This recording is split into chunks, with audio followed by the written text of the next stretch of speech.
Amber Nicole Spradlin was born in Prestonsburg, Kentucky on October 7, 1984. In 2023, 38-year-old Amber was still living in Prestonsburg and working as a hostess at the Brick House restaurant. Sadly, in 1989, her mother was murdered and the case is still unsolved. Then, she lost her sister in a car accident in 1996. Regardless, her family was very important to her, and she was known for taking charge and organizing their get-togethers. On June 17, 2023, she finished her shift at the restaurant and left with her friend Roy Kidd and the restaurant's owner, a well-known local dentist named Dr. Michael McKinney. The three of them went to the Seasons Inn, also owned by Dr. McKinney, before heading to his home in Martin, Kentucky, where his son and 2 other people were. Before the night was over, Amber would sadly be dead. A few hours after they arrived at his house, someone called 911 saying that a man in the home was drunk and bleeding profusely. Allegedly, the man was bleeding from a fight that occurred. However, during the call, someone grabbed the phone, said the situation was under control, and hung up. Unfortunately, the dispatcher never sent anyone to the home to check it out. What we know for sure is that the 911 call was not about Amber, and she was not the one who placed it. However, a few hours later, at around 10 a.m., Dr. McKinney called 911 and reported that he found Amber's body and he believed she had been murdered. When officers arrived, they found Amber dead from multiple stab wounds. Investigators described her murder and the scene as brutal and determined she had been stabbed a total of 11 times. It was so brutal that the tip of the blade had broken off. After the discovery of her body, Dr. McKinney left town for Las Vegas. Investigators, on the other hand, continued looking into her murder and discovered that before Dr. McKinney called 911, he made several other phone calls. Allegedly, those calls were made to 3 prominent figures in Floyd County, Kentucky. It's almost as if Dr. McKinney knew who murdered Amber and immediately began covering it up. Who do y'all think he was covering up the crime for? Let me know in the comments. A few days after the murder, the county attorney advised him to hire a lawyer. That same county attorney was allegedly one of the people he called the morning he found Amber's body. Then, the Prestonsburg City Police Chief abruptly resigned. Just like the county attorney, he was allegedly one of the 3 people Dr. McKinney called. Did the police chief resign because of the call Dr. McKinney allegedly made to him? Was his resignation because he didn't want to be involved in a potential cover-up? One thing's for sure, the person who murdered Amber was in attendance at the get-together that night, so many in the community are wondering why it's taking so long to solve the case. Unfortunately, it's a small place where everyone knows everyone, and it's been said that when the truth finally comes out, there will be severe fallout within the community. Investigators have said the delay is because they are still testing large amounts of DNA and the process has been backlogged. They also have to test fingerprints, footprints, clothing, hair, nails, skin, blood, and other bodily fluids, and every piece of evidence that was not contaminated before police arrived on the morning of the 18th. It also doesn't help that the people who were there that night have chosen not to talk. Investigators have determined that before the 911 call was placed to report her body, the crime scene was tampered with. Since her murder, Dr. McKinney and his son have lawyered up and have not publicly spoken about the case. It's also of note that his son, also named Michael McKinney, allegedly had a history of abusive behavior. Her family is hoping that Dr. McKinney's wealth and friends in high places don't cause the case to get swept under the rug. Considering investigators have video footage from some of the cameras around the home, plus DNA from the crime scene, I personally think it's only a matter of time before her killer is brought to justice. However, as of 2024, this case remains unsolved.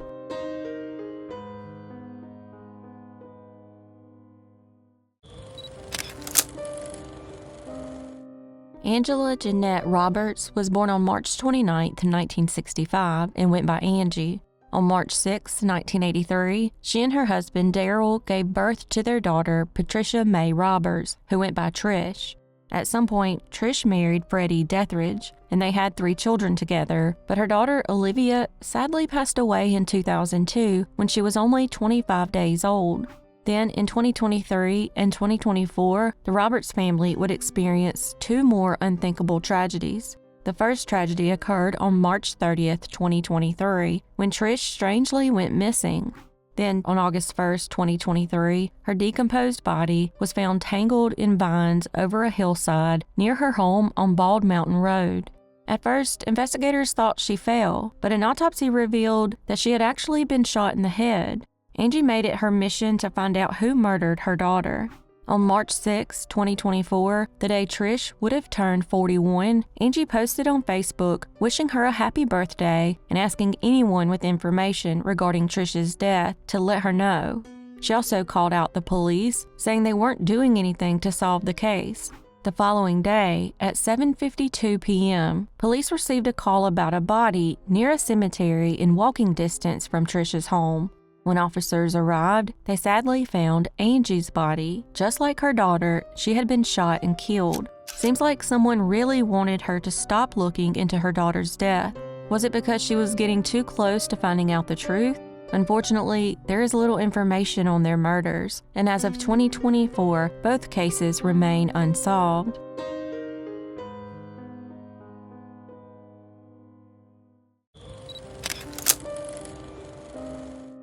Chantell Humphries was born on October 17, 1968, in Cadiz, Kentucky, to Mary and Roy Baker. In 2002, 33-year-old Chantell was still living in Cadiz and working on an assembly line at the GBF company. She was also the mother of 2 sons and a daughter. On June 24, 2002, Chantell's friend, Claude Russell, agreed to pick her up from the Cadiz Auto Service Center where she dropped her car off for repairs. However, after leaving for the auto repair shop, her family never saw her alive again. The following day, her body was found in a field behind her mother's house near Bearfield Road and Wallania Road. The owner of the property had found her body lying in some tall grass near a hay bale. At the crime scene, investigators found several shell casings and a live round. They also found a baseball cap, a pair of earrings, slippers, and a pair of sunglasses that belonged to Chantell. An autopsy revealed that she had been sexually assaulted, beaten, and shot several times. The casings and bullet fragments found inside of Chantell matched to a .357 Taurus revolver. Her time of death was ruled between noon and 5 p.m. on June 24th. It was likely at 5 p.m. because a neighbor by the name of Sadie Graves, who lives near where her body was found, reported hearing gunshots at that time.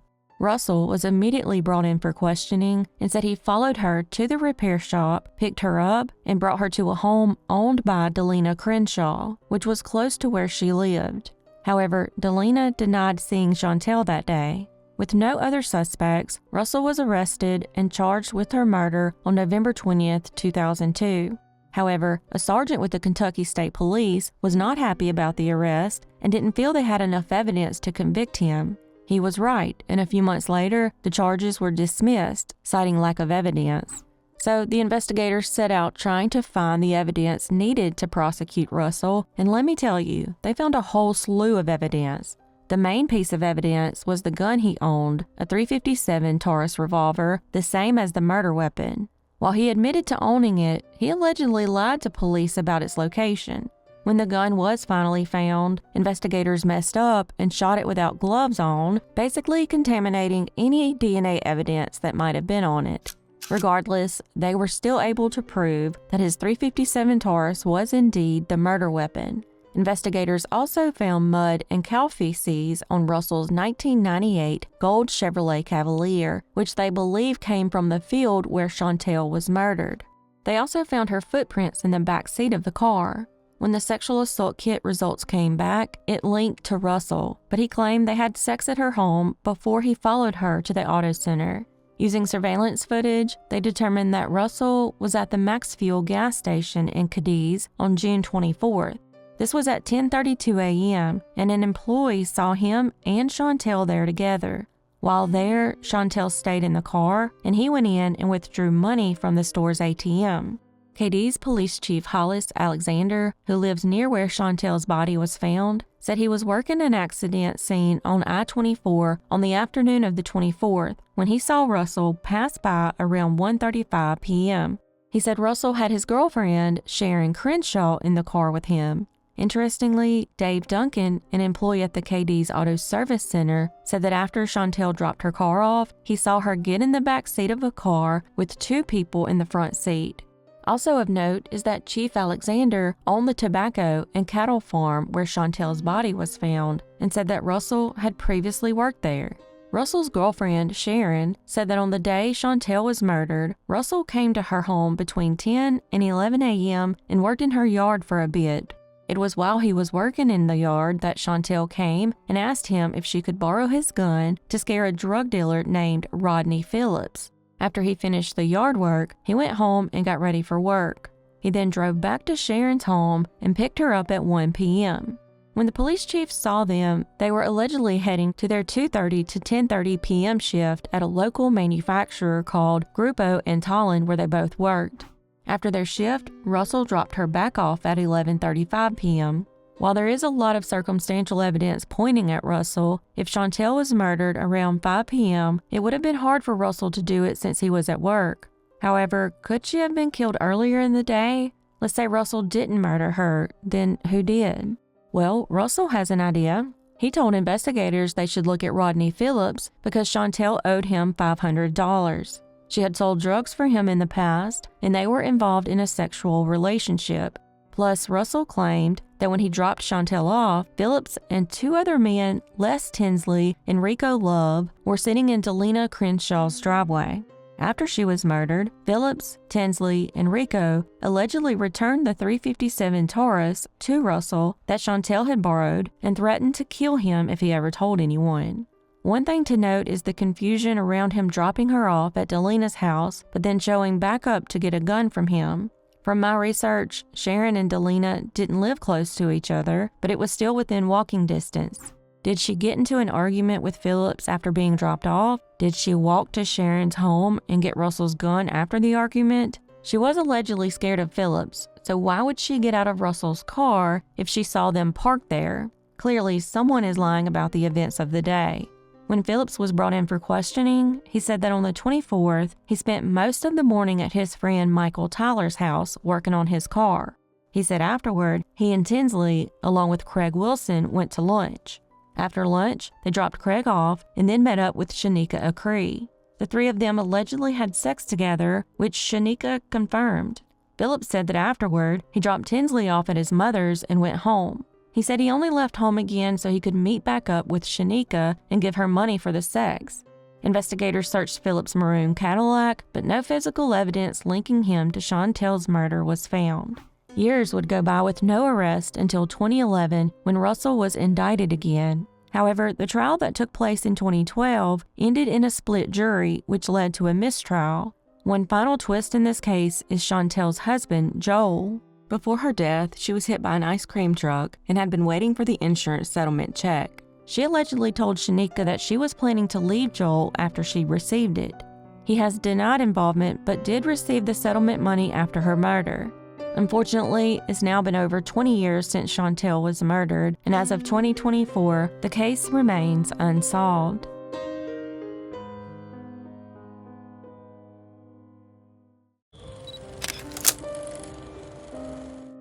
Jennifer Lee Bailey was born on September 2, 1968, to parents Elbert and Janice. In 1990, 21-year-old Jennifer was living in Greasy Creek, Kentucky, where she enjoyed running, especially in the Pine Mountain State Resort Park. She also worked as the manager of the shoe department at Walmart in Barberville, Kentucky. On Thursday, August 16, 1990, Jennifer went to run some errands, which included getting her mother's medicine from the local pharmacy for a surgery she was recovering from. She also rented the movie Steel Magnolias at 10:36 a.m. and then picked up cases of Pepsi and Mountain Dew from the middle school where her mother worked. While at the school at 10:55 a.m., she called her mother to say she was going for a run and would be home afterward. Around 11 a.m., she arrived at the park in her mother's 1987 Mercury Cougar and parked near one of the more popular running trails known as the Fat Track. She placed her wallet and car keys under the front seat, left the car unlocked, and set off on the trail. Sadly, she would never make it back to her car. At noon, panic and fear struck her mother, Janice. She said it was like someone hitting her in the chest with a hammer. She began screaming and crying and went over to her sister and said, and I quote, "Something's happened to Jennifer." After a few hours of nervously waiting for Jennifer to return home, they called the police and reported her missing. When troopers with the Kentucky State Police arrived at the park, they found the Mercury Cougar still in the parking lot. Her wallet, keys, medicine, the cases of soda, and the movie were all still inside, and it appeared the car was untouched. So whatever happened to Jennifer didn't involve the car. They also searched the trail she went running on, but no sign of her was found. Considering the park was always very busy, with investigators determining that a vehicle passed the trail every 10 seconds, it was almost impossible for her to have been abducted without someone noticing. Around 100 people and 8 tracker dogs joined in on the search, but never found any clues as to her whereabouts. Even though a likely conclusion was that a stranger was waiting for an opportunity to assault someone, it didn't make sense to investigators considering the number of joggers on the trail that morning. Plus, no one reported anyone loitering around. At this point, investigators began tossing around the possibility that Jennifer voluntarily left, but her parents stayed adamant that she would have never done that. However, even investigators eventually dropped that theory after discovering she had never picked up her paycheck from Walmart, plus her wallet, cash, and credit cards were all still in the car. Regardless, they were still keeping up hopes that she would show up Monday morning, but sadly that never happened. 10 days after her disappearance, on August 26, a couple searching for arrowheads in the park found Jennifer's body. She was naked except for her running shoes and had been strangled to death and thrown over a small bluff. The location she was found was almost 2 miles away from the jogging trail in an area known as the gravel pit. Strangely, this area was searched with tracker dogs, but at the time she wasn't found. This has led investigators to believe she was killed elsewhere and her body dumped at a later time. It was estimated that her body was dumped around 7 to 8 days before being discovered, but she had likely been killed on the day she went missing. Jennifer's belongings, including her shorts, a white sleeveless t-shirt, a black and tan Velcro belt, a Timex watch with a brown band, a GE portable cassette player and headphones, and small yellow-gold diamond earrings have never been found. Multiple witnesses came forward and told police that they saw Jennifer that day arguing with a man near a black truck. From what they concluded, 2 men were likely involved in her abduction and murder, and they were driving a black pickup truck with a lot of chrome on it. They even released a sketch of 2 men named Sam and Edward, who they believe live in Middlesboro, Kentucky. Unfortunately, they were not able to connect those men to her murder. The man or men with whom she was arguing that day has still not been identified. The detective on the case said, and I quote, "Whoever killed that little girl is going to be tied to a black truck one way or the other. They either own it, or they borrowed it, or their father owned it, or their cousin." Her family, on the other hand, doesn't believe a stranger killed their daughter. They believe that someone who knew her saw the family car at the park and deliberately targeted her. However, they couldn't think of anyone who would want to hurt her. She had no serious boyfriends and spent most of her free time with her best friend, Connie. They pretty much did everything together, from fitness class to attending church. Strangely, police said about 6 different people called the police and started to provide information, but then stopped without warning and hung up. One of those people was a woman who called and said she needed to get something off her chest, but then abruptly hung up. Sadly, it's now been over 30 years since her murder, and as of 2024, this case remains unsolved.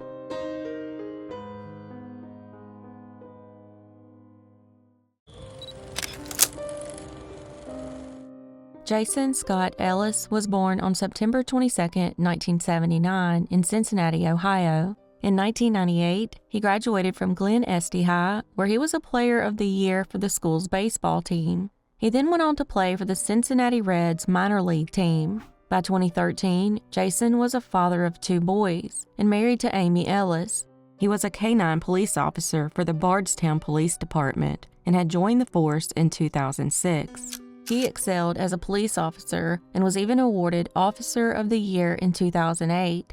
He was known for working the night shift with his K-9 partner, Figo. On May 25, 2013, Jason ended his shift after arresting an unidentified man whom he brought to the Bardstown jail. After that, he began his drive home, but when he got off the Bluegrass Parkway exit, he noticed the road was blocked by multiple branches. He turned his police lights on and parked his patrol car to block other cars while he moved the debris. Unfortunately, someone standing on a hill nearby opened fire on him, shooting him multiple times with a 12-gauge shotgun. A few minutes later, two motorists, a man and a woman, stopped behind Jason's police car, waiting for him to move, unaware that he had just been shot. After emergency services and other officers arrived, Jason was sadly pronounced dead at the scene. Interestingly, this case is connected to the murder of Crystal Rogers in 2015. Crystal's boyfriend, Brooks Houck, was arrested and charged with her murder in September of 2023, along with Joseph and Steve Lawson. His brother Nick, who was also a police officer in Bardstown at the same time as Jason, was working the shift the night he was killed. While Nick wasn't charged in Crystal's case, he was suspected to be involved. Crystal's father, Tommy Ballard, was murdered a year after Crystal in November of 2016. Investigators believe all three murders are connected. They are also suspicious that they are connected to a fourth and fifth murder that occurred in 2014 in between the murders of Jason and Crystal.